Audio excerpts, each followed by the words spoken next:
Teritoryo namin to, ba't kayo nandito? Mas magandang mamatay sa digmaan Sobrang dami kesa na tanggapin ang namin pamumuno ng dayuhan. bigay.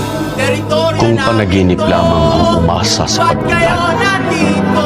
Managinip tayo hanggang sa kamatayan. Na namin ibibigay. Kataas-taas ang kagalang-galang katipunan, tahanan namin lahi lupang aming sinilangan. Hindi pa sisiil sa kahit sino man dayuhan, agawin ang kinginan sa amin ay ipaglalaban. Sariling atin ngunit tayo pa inaagawan. Kung laging ganito paano na ang kalayaan? Kung laging ganito paano na ang kababayan? Baka pagising natin iba na nagmamayari ng benes ng sinilangan. Kaya bilang Pilipino ay hindi natin kung Rizal Mabini, Bonifacio Luna, Silang Aguinaldo, lumaban sa dayuhan na walang pag-alilangan. Ngayon tayo naman tumindig para sa ating mahal na bayan. Gamitin ang tapang, palawaking natin ng isipan. Hindi digmaan ang sagot kundi kapayapaan. Diyos Ama na ang bahala sa lahat at di tayo pababayaan.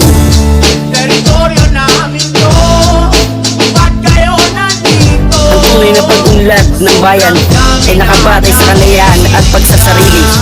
Teritoryo namin Ang hindi marunong magmahal sa sariling wika ay higit sa mabaho at malansang isda.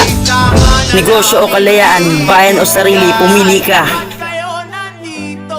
You are now listening to Moral Beats.